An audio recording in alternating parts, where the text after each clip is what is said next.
Well, hello, and welcome to another episode of More Perfect Marketing. My name is David Baer, and I'm sitting here in my home office in Portland, Oregon. And my guest is across the country. I think he's in Connecticut today, not Florida, as best I can tell from the environment around him. And we grew up less than 15, probably even less than 10 miles from each other. Granted, there's probably about 15 years or so difference in our age, but here's another similarity. We both started our professional careers working in the theater industry. And while I stuck around in that industry for 13 years, my guest, Brian Kurtz, quickly discovered that he was destined to go down a different path. And he got headhunted into a fascinating world of publishing and direct response marketing. But the job that he landed in wasn't just any job. And I don't think he knew this at the time, but this job put him squarely at the center of activity for many of the most important health and financial and business experts of the day, not to mention a who's who of, I think, what Brian refers to as the Mount Rushmore of many of the marketers who are considered icons in the direct response field today. And I guess after a few decades of being surrounded by folks like this, some stuff starts to rub off on you. So for the past year and a half, I've actually had the privilege to be part of his family in his Titans Accelerator group. I get up bright and early on Thursday mornings. It's 7:30 at my time if I want to hang out with Brian and have coffee with him, as it were. And so I'm incredibly honored that he agreed to hang out and chat with me today. So Brian, welcome. Thanks, David. I kind of like had to beg you a little bit. People in the accelerator group were saying, "Oh, I did an interview with David. I did an interview with David." I said, "David, what am I? Chopped liver? Of course I'll do an interview with you." I find you to be one of the most engaging people in Titans. Titans Accelerator is a virtual mastermind of 250 of the most heart-centered marketers. And I mean, saying heart-centered marketers, you'd think that that's an oxymoron, but it's not. When you go out and find people who just really care about the marketing they put out there, and that's what we're going to talk about a little bit in terms of agencies and stuff. But David, you're one of the most, not only the most, one of the smartest people in the group, but you're always so willing to lend your expertise, and especially when people are on hot seats, which is a really tough time for people in a mastermind. They're sitting on a hot seat, they're like spilling their guts about how terrible their business is or how much help they need. And David is, I don't remember a hot seat where David didn't raise his hand. It happens sometimes. It's just great because you always have great things to add, and then you get other people. The idea of putting a great idea out is that other people can build on your idea, and it always happens with you. So I'm honored to be here. I'm so pleased you asked me, and it's interesting the way you described my career too. About I worked at Samuel French for 6 months, which is the publisher. So you were in publishing the entire time. All the entire time, but I was doing amateur leasing. So I was with the high school teachers in Plano, Texas, who want to put on The Odd Couple, and I have to send them a bill for the royalties for Neil Simon. That was like the job. It was like a collection agency. Yeah. So not a glamorous job at all, but in the theater business, and I got tickets to plays once in a while and off-Broadway shows and stuff like that. But man, when I landed at Boardroom, you're right. I think the term is I stepped in shit, which is a good thing. I just stepped right into the middle of, I hadn't thought about it that way. And I did not know what I had stepped into. What I did know I stepped into was I saw the guy who owned the company, Marty Edelston. And I said, man, this guy is like, I wasn't like him, but I saw something in him. He was entrepreneurial. He was family oriented, but he didn't spend time with his family, because he was always at work, but he knew about family. Yeah. And he knew, and his values, he was always a good, better, best, never let it rest till the good is better and the better best. That was on his stationery. And I said, if I can follow this guy, and I know it's going to lead me somewhere good.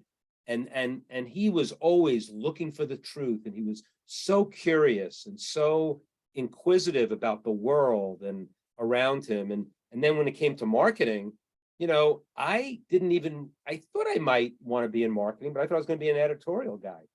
I wanted to write. And so when he said I had a nose for marketing after I was at Boardroom for like a year and a half, and my boss left someone left in the editorial department, and he said, I think you should stay in marketing. You've got a nose for this. And I said, I know I have a big nose, but sometimes you have to, and I'm 23 years old, and here's the owner of the company. How am I gonna not agree with him, right? And he was right. I mean, not that I had a big nose for marketing, but I loved it. I mean, I just fell in love with the idea that you can do advertising and marketing that gets an ROI, that has to be measurable and accountable. And that was a thrill for me. And I just was hooked very, very quickly. And I came out of the list business. So, Yeah. And list sounds unglamorous, but I think it's the most glamorous, because list, that's your audience, that's your media, that's your, who you want to get to buy your products or services. And it's right in the middle of what you do, David, in terms of the agencies you service and how they, service their clients. It's all about finding the right audience. I think it's more important than an offer. It's more important than the creative and the messaging. Because if you have your audience dialed in, your offer can be mediocre and your copy can be mediocre, and you'll get some orders. It won't be great, but the opposite's not true. If you have the wrong audience, you can put the best copy and the best offer against that, you'll get 0 orders. So it's really, I learned that early on. And so I was never embarrassed to say I'm a list guy. But I was in the middle, and then the copywriters are just amazing that I met. And that was. So I want to pause for a moment, because you actually tell the story, and you make a really good argument for the sexiness of being a list guy in your book, Over Deliver, which we'll make sure people learn about. But I want to revisit a couple of things that you just talked about. You talked about in Titan's Accelerator, somebody being on a hot seat and sharing ideas, and ideas beget other ideas, who beget other ideas. And then a few minutes after that, because that was a long soliloquy there, right? It was 6 or 7 minutes. Good for you. I'm known for those. You mentioned Marty, and I want to share a little story. Here in Portland, and this happens in other communities around the country. We have what are known as little libraries. I don't know if you know what I'm talking about, where like people have these little shelves that are out on the street in front of their house. And you can take a book, you can leave a book. Yeah. We have them at the beach here. Yeah. So I was walking around my neighborhood one day, and I found this really interesting book long before you and I met, that I grabbed, and I thought, oh, I'm gonna read this thing. And I pulled it out, and I brought it home, and I started reading it, and I put it down, and then I was reintroduced to it the first time I heard Marty's name. And I wonder if you know what book I'm referring to. Oh, wow. The iPower book. Yes. So, yeah. So this is actually the thing that I was keen to talk to you about, and what prompted me to think, okay, there's a lot of directions we can go with this book, which is really about internally at Boardroom, how you guys shared ideas with each other, a system that was created around sharing ideas, and I think probably influenced a little bit of the culture in the organization. Yeah, Marty made a big deal about it because he invented it, but what he invented was just a glorified suggestion hat system. But the key was keeping it going, because just like, in a diet, people don't have compliance to stay on a diet. It's all about keeping a system going. And he got it in a system where you had to give ideas. And then he said, we're going to have quotas of ideas per person.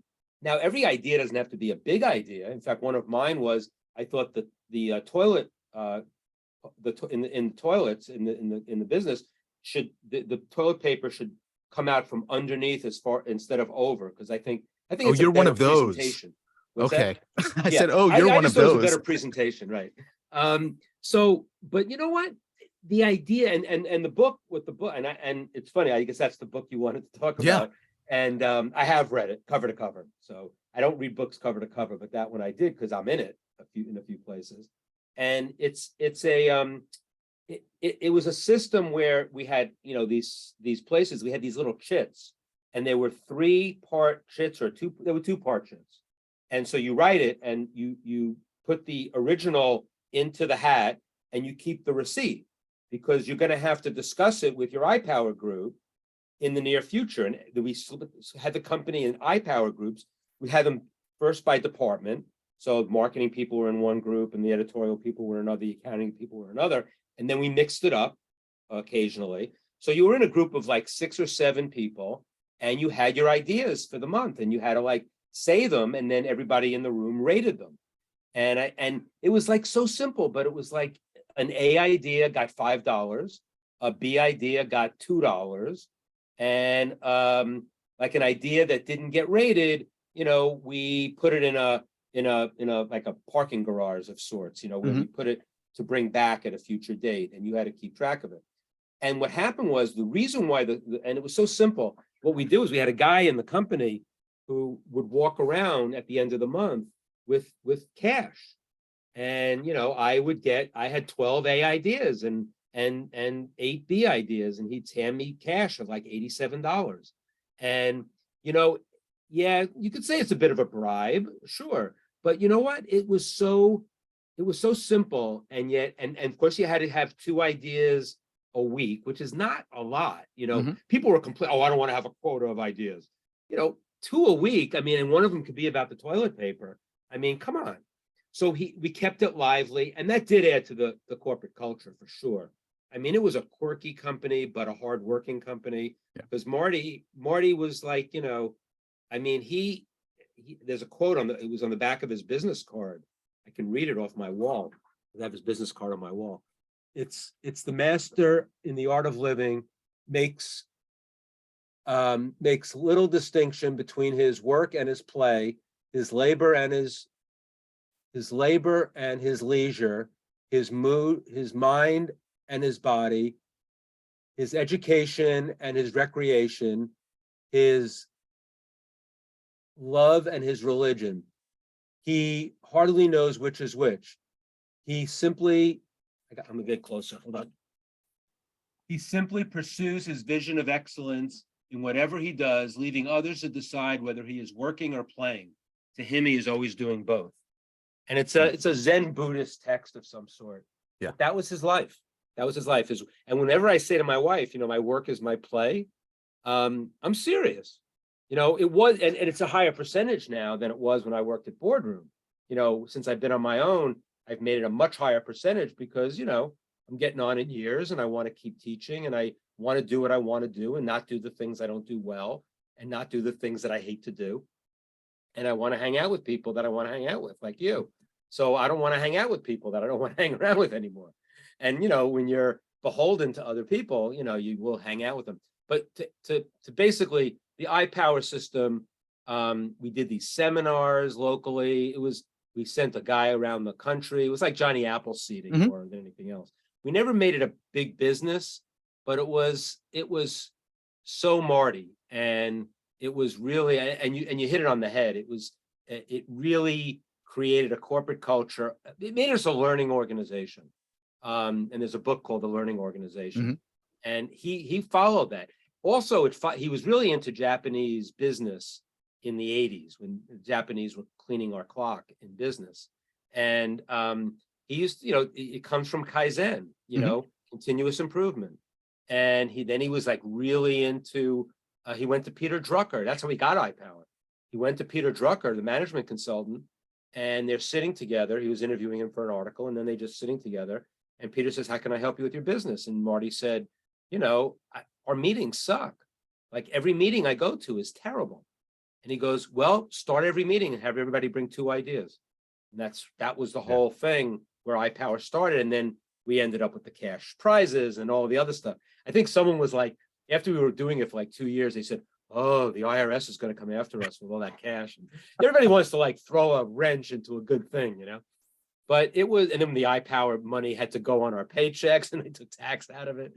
So that kind of put a damper on it. Yeah. But, Marty would ask questions of people like Peter Drucker, and he studied Deming, Mhm. continuous improvement. And, we're a small entrepreneurial company, we're a publishing company where when I got there in 1981, we were probably doing $3 to $5 million in revenue, maybe a little more. I mean, it's a bigger, that'd be, it's bigger than three to 5 million is a lot smaller. It's a lot different being 3 to 5 Yeah. million in 1981.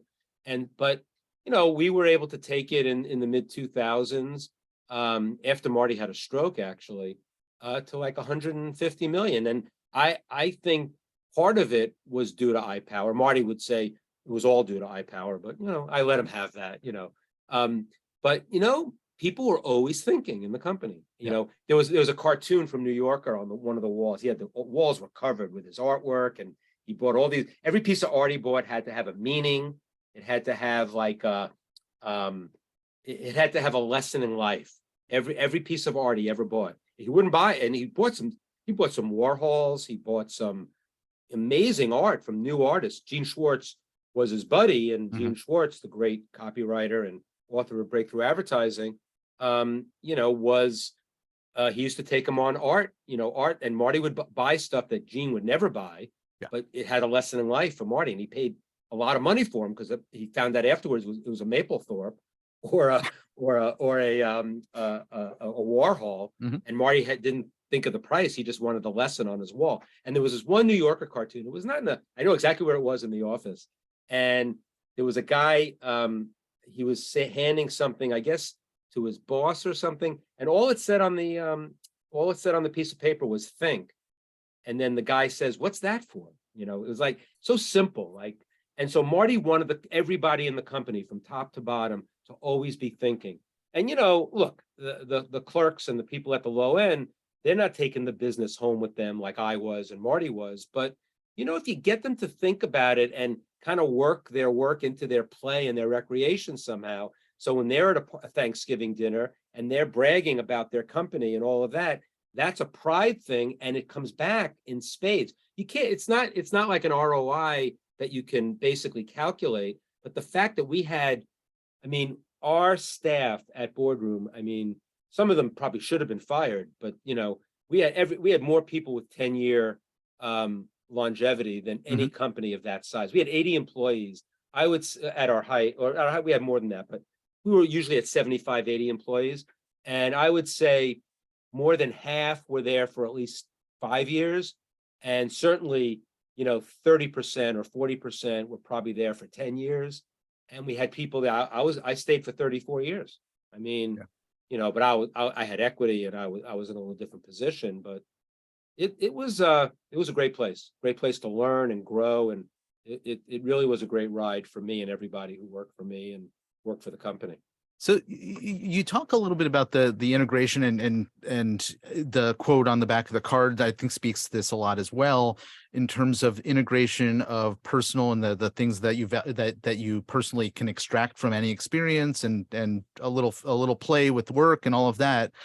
And I wanted to understand how this company did something that so few businesses, at least in the small business space that I'm in, and I think you pointed out even more clearly in enterprise businesses, they separate marketing from the day-to-day activity. And it sounds like the way that you described the engagement of the employees, that there was a broader understanding and consideration of, here's what we're here to do, here are the activities we engage in, here's how marketing that is very much integrated with a lot of the operational aspects of your business. You were publishing newsletters and books, right? And you would then have people you would bring in to participate in the marketing, who would be very much engaged with the content that you were selling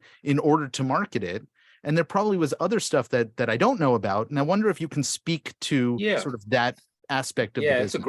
that's a great angle, David. And there are companies that do this, but I think we did it our own unique way.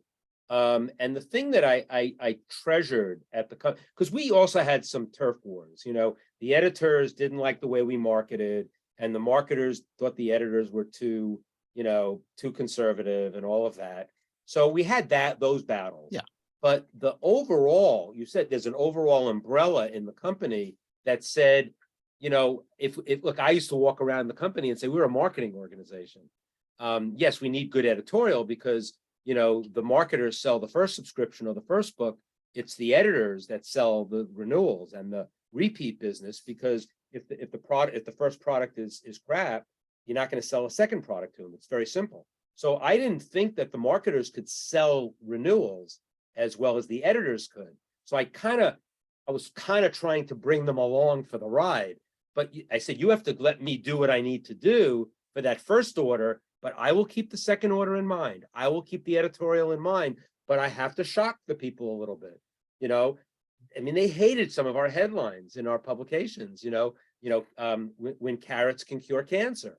Well, there are some angles to that. We had to make the headline, much more exciting than the actual thing that backs it up. But we were able to back it up, that there was a study, that there was a cancer, there was a decrease in cancer in a certain group that was tested that had a lot high to beta carotene was a big thing that they were. So it wasn't like carrots cured cancer, but we were playing a little loose with the language, but we could back up what we were saying.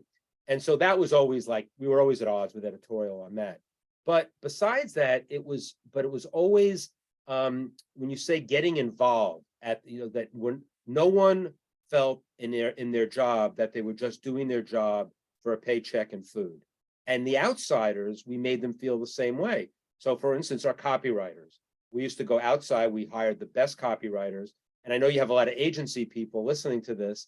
And, if they have copywriters in their agency, I always tell them, be careful, because if they're really good, they're going to leave you because they can make a lot more money on their own than they can getting a salary, because we paid our copywriters royalties and percentages. And in fact, there was some years the copywriter, if they were an employee, they made more than me and Marty because of the royalties. The copywriter was so important to us.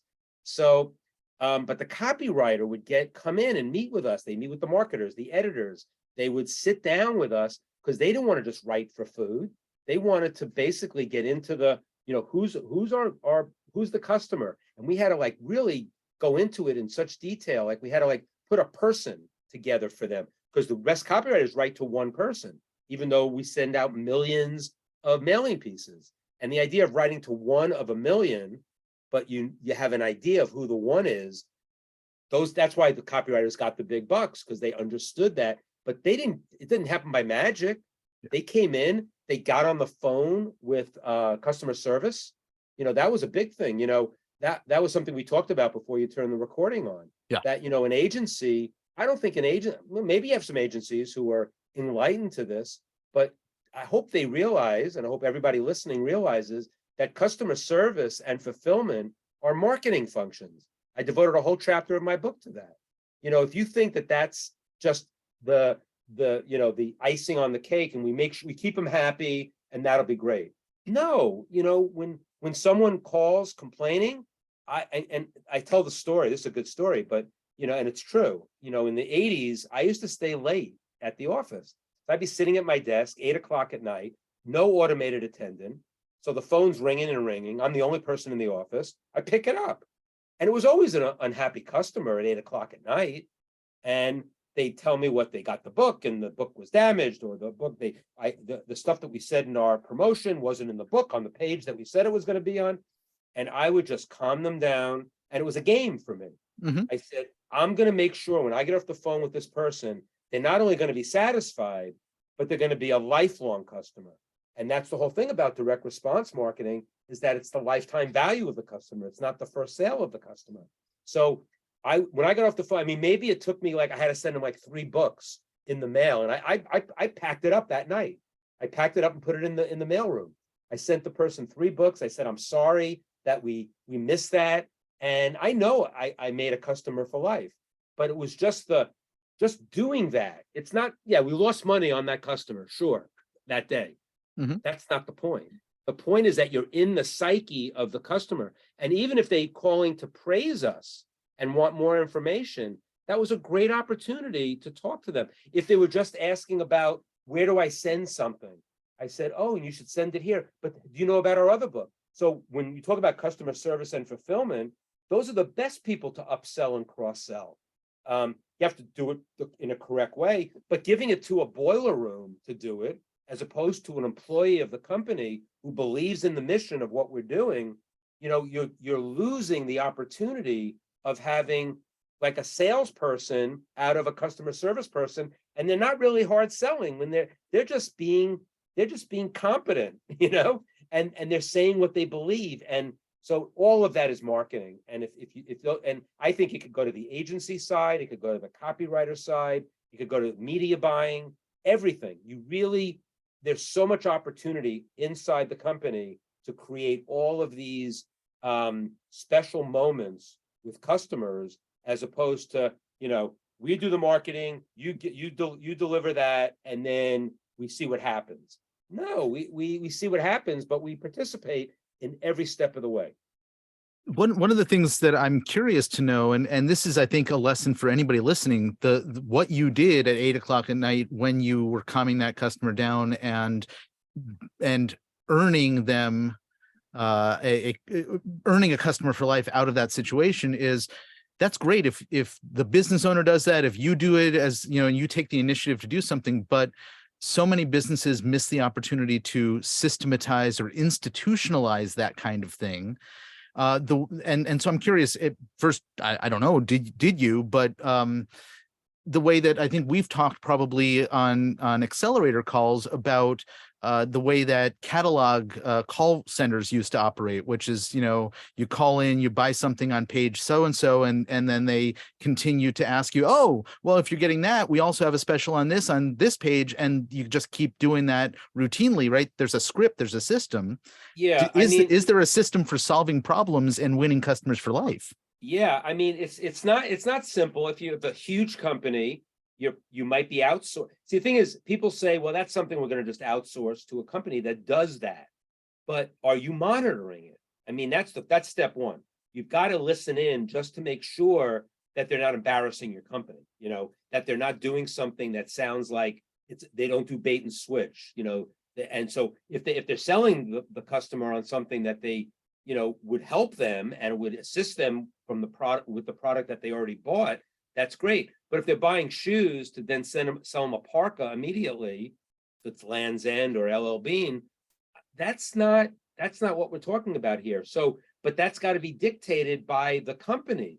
If you let a telemarketing company or a customer service outsourced company just dictate everything for you, then there's going to end up being a disconnect at some point. But once you have the rules and the scripts, you really can automate it quite a bit. In fact, we went in the infomercial business for a bunch of years, and it took our company. We went from 70 million in revenue in 1 year to 148 million. Wow. And it was just the incremental was just in infomercial. We got a winning show and we milked it heavily. But what happened was we were very conscious of the telemarketers that were picking up the phone, because a lot of the infomercials, what they did, they'd sell a low price product and then they'd sell you everything under the sun. That's how they paid for the media, and they able to make a profit on the sale. But I saw what they were doing, because I was sitting at home. I tell the story in my book, Over Deliver. I'm sitting at home. I know exactly what it was, February of 2004, snowy night. I couldn't sleep. I came down watching an infomercial, and so this guy is selling a book. It was Kevin Trudeau. I'm sure people have seen him. Amazing salesman. What they don't want you to know, which was a line that we used in our direct mail in the 1980s. This is 2004. And he's selling a book for $29.95. I said, how could he be paying for a 28.5-minute infomercial, even if it's in the middle of the night, and sell a single book, even though he's selling it like crazy, selling the crap out of it? And so I called the number, and I got on the phone, and I realized how he did it. He did it because they sold me the audio of the book. Then they sold me the transcription of they sent me workbooks for the book. Then they sent me a diet plan. Then they sent me a travel club. Then they sent me an Amex, an offer for an Amex credit card. So they just they would go on and on and on. And their average order on the $29 order ended up being, I don't know, 112.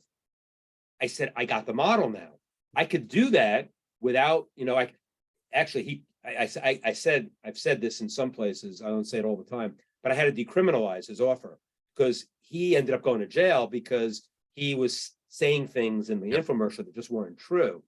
So I had to decriminalize my offer, which was already decriminalized. And then I created, the upsells were all related to the initial product. Mhm. So yes, my average order on a $39 book was $72.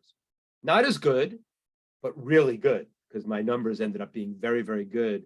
And we made a lot of money. Did I make as much money as Kevin Trudeau did? No. Did I go to jail? No. And was it consistent and congruent with what we wanted to do? And I only learned that by seeing how somebody did it to the max, and then you adjust to what you want to do. I've always said you can titrate up and down based on the scaling of, I want to sell really aggressively and sell as much as I want. Or I only want to I want to sell one upsell that's related, and I'm happy with that. And everything in between. And so, you don't have to do it like everybody else. And so, it's such a simple thing to say, but but you have to do it for what your company represents, how you want it represented in the marketplace, and you need to make the rules yourself. You don't allow a telemarketing person or an outside consultant or anything like that to devise your system. And the only way to do that is to have your ear to the ground, or in this case, your ear on the phone, listening to what they're saying. Are they going off? If you give them a script, are they going off script? So I'm getting into the granular, but you can see that there's a 30,000-foot view of all of this, which is you have to look at your company as a whole, even while you're outsourcing all of these other things. And if you're an agency, there's no reason why you can't be that, we talked about this before you turn the recording on, that you have to be the trusted advisor with your client and not just be a media buyer and not just be the website creator or, the more you can do, the more you can charge, the more you can be a partner, but you got to walk the walk of being a partner. I'm going to be their partner. I'm going to buy Facebook ads. Well, that's a kind of a partner. You're buying their Facebook ads. But what if you could, have a creative person that you hire in the agency that has become an expert in creating Facebook ads, and you're able to create the ad. Agents, I know how agencies work. They want to be full service, soup to nuts. I never work with agencies because I always felt buying a la carte, I'd get the best of each thing. And today, the way the world is, just because I say this often, advertising opportunities are infinite right now. Yeah. So the person who's a YouTube expert may not be the best person to buy your Facebook advertising, but in an agency that does a lot of social media, it might be. So the agencies have to protect against that. So I would tell an agency that you should specialize, even though maybe you don't think you have to, but I think you have to. And the agencies that are smart are going to specialize, and they're going to go a mile deep in each specialty, and they'll have somebody who will head each of those areas up. Before it was like you head up creative, you head up media, you head up account supervision. Now you head up Facebook and Instagram, you head up YouTube, you head up Google AdWords. So it's a little different game, I think, because I know when I go out and we do it in Titans Accelerator, I want to get the YouTube expert. I want to get the agency expert. I want to get the who did I have recently? I had the I think we had a TikTok ads expert recently. We did a TikTok right? guy that basically has branched off to be just because he knows that if he can differentiate from all the other social media buyers. And there are some differences, not ridiculous differences, but there are differences. And he nuanced it into an agency for TikTok. Now, that might be too narrow for some of the people listening to this, but because that's who you're going to be competing with if you're going to buy TikTok. And you know what? The client always has the opportunity to buy a la carte. Yeah. And a la carte I don't know that it's more expensive. You know, a la carte's more expensive than a price fixed dinner in most cases. But if you compare an agency to buying the best of the best in each area, you'll spend more on the front end probably, but for lifetime value and for the long term. And that's what I'd say to your agencies that are listening, you know, think about that and how can you become priceless in all the different pillars that you're selling to your clients. I think I would argue that the real value in any of these equations, whether you're piecemealing the tactical fulfillment or it's coming from one place, is that there needs to be a central strategic plan, and that's I think what is missing in many organizations, particularly organizations that don't know enough about the marketing, that they feel like, oh, we should outsource it to an expert.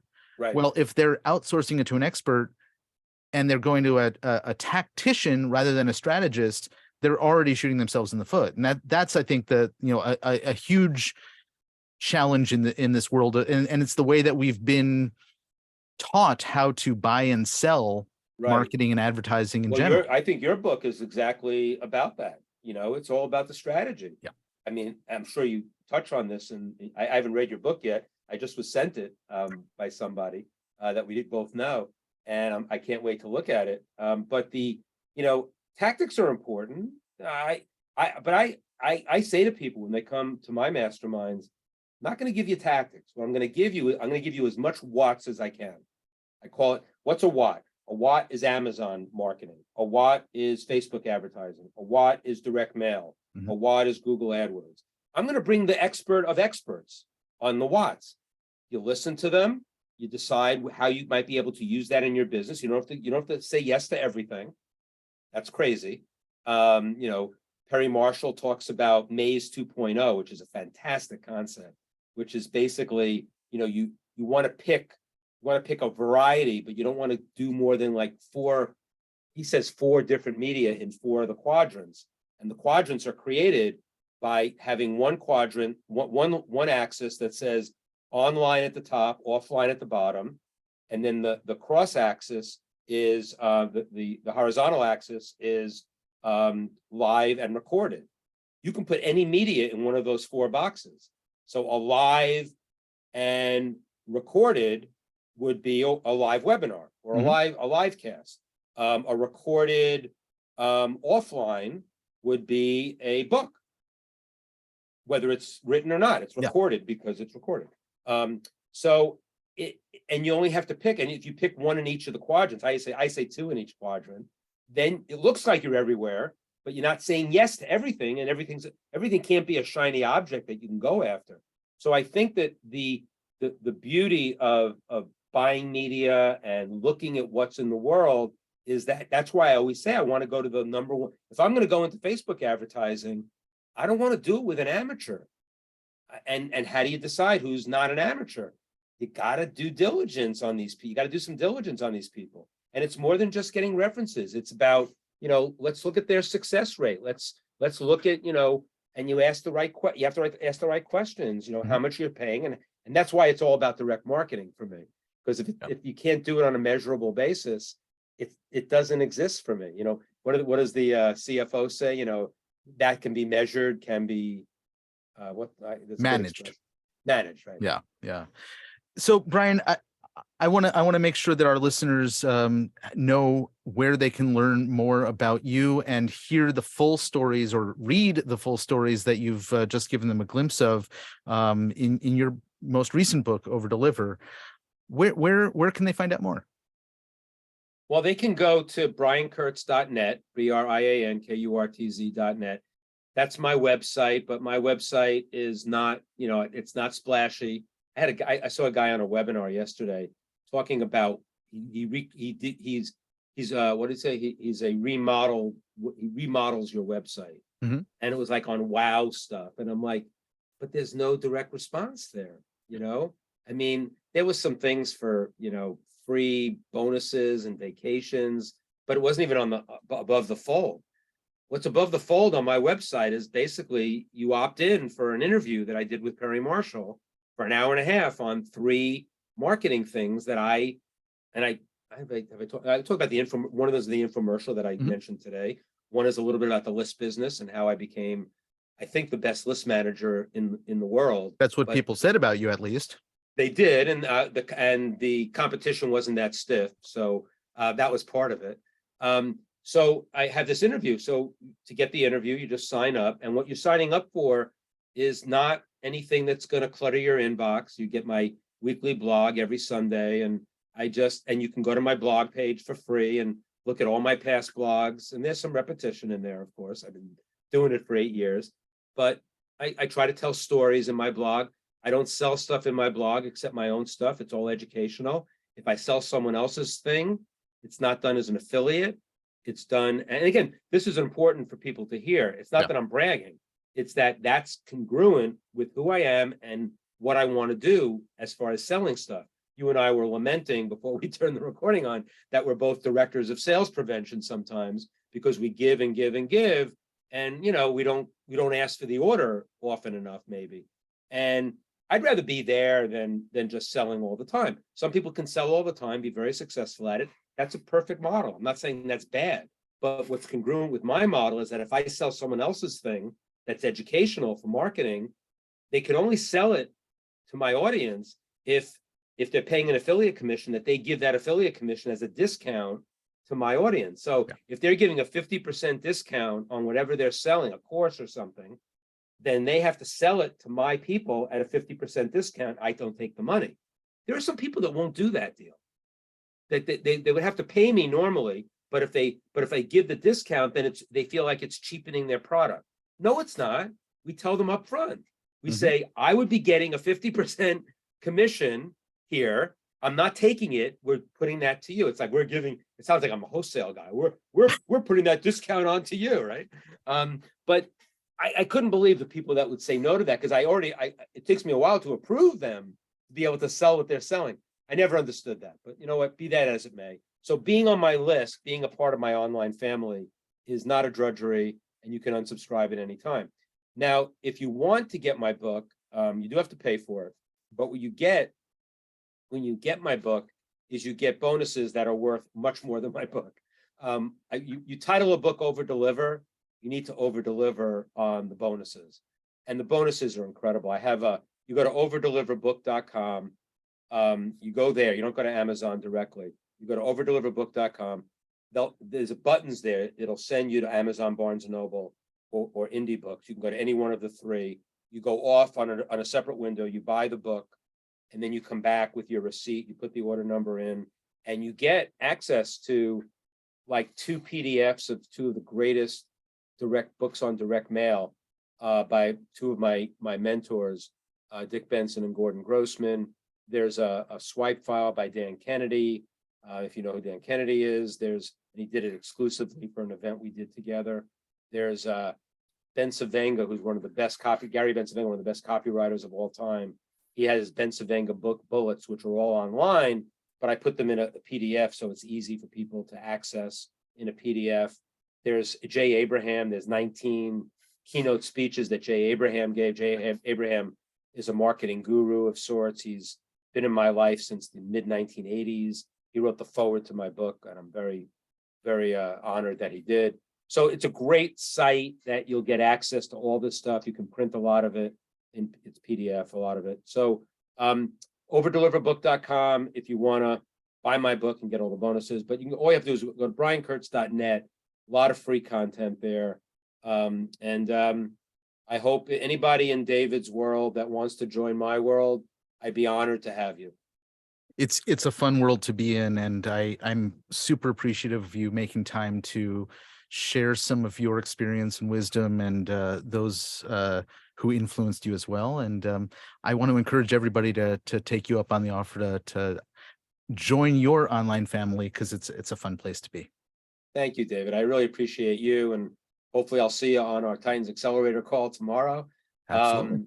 I love having you in the group. It's just been a great. I really haven't met in person, but I feel like I know you, and I feel like you're a good friend, and I appreciate you. Well, I appreciate you as well.